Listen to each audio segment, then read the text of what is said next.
Thiruvananthapuram law അക്കാദമിയിൽ SFI ആക്രമണം. ABVP പ്രവർത്തകന്റെ നട്ടെല്ലിന് പരിക്കേറ്റു.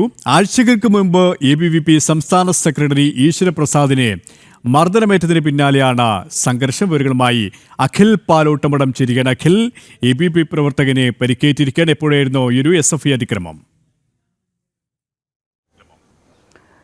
കഴിഞ്ഞ ദിവസങ്ങളിൽ, അതായത് ഒരാഴ്ചയ്ക്ക് മുമ്പാണ് വിദ്യാഭ്യാസ മന്ത്രിയെ കരിങ്കൊടി കാട്ടുന്നതുമായി ബന്ധപ്പെട്ട് തിരുവനന്തപുരത്ത് തമ്പാനൂരിൽ വെച്ച് ABVPയുടെ സംസ്ഥാന സെക്രട്ടറിയായ ഈശ്വരപ്രസാദിന് നേരെ ഒരു അക്രമം ഏകപക്ഷീയമായി SFI DYFI പ്രവർത്തകർ അഴിച്ചുവിടുന്ന ഒരു സാഹചര്യം ഉണ്ടാകുന്നത്. അതിനു പിന്നാലെയാണ് ക്യാമ്പസുകളിലേക്കും അത്തരത്തിലൊരു സംഘർഷത്തിലേക്ക് SFI കൊണ്ടെത്തിക്കുന്നത്. ഇന്ന് രാവിലെ നമ്മൾ കണ്ണൂർ സർവകലാശാലയിൽ കണ്ടതാണ്. അതിനുശേഷം തിരുവനന്തപുരത്ത് ഉച്ചയോടുകൂടിയാണ് തിരുവനന്തപുരത്തെ പ്രധാനപ്പെട്ട ഒരു സ്വകാര്യ ലോ കോളേജിലായ തിരുവനന്തപുരത്ത് ലോ അക്കാഡമിക് ക്യാമ്പസിലാണ് ABVP പ്രവർത്തകർക്ക് നേരെ SFIയുടെ ഒരു അഴിഞ്ഞാട്ടം തന്നെ ഉണ്ടായിരിക്കുന്നുവെന്ന് നമുക്ക് പറയേണ്ടി വരും. കാരണം ABVP ഒരു പ്രവർത്തകൻ്റെ നട്ടെല്ലാണ് ഇപ്പോൾ പരിക്ക് പറ്റിയിരിക്കുന്നത് എന്നതാണ് നമുക്ക് മനസ്സിലാക്കാൻ സാധിക്കുന്നത്. എന്തായാലും വലിയ രീതിയിലുള്ള പ്രതിഷേധം ABVP മുന്നോട്ട് വെക്കുന്നുണ്ട്. കാരണം SFI ക്യാമ്പസുകൾക്കകത്ത് നടത്തുന്ന ഇത്തരത്തിലുള്ള അരാജകമായ പ്രവർത്തനങ്ങൾക്ക് തടയിടണമെന്ന് നേരത്തെ തന്നെ ABVP മുന്നോട്ട് വെച്ചിട്ടുള്ള ഒരു ആവശ്യമാണ്. എന്തായാലും തിരുവനന്തപുരത്ത് വീണ്ടും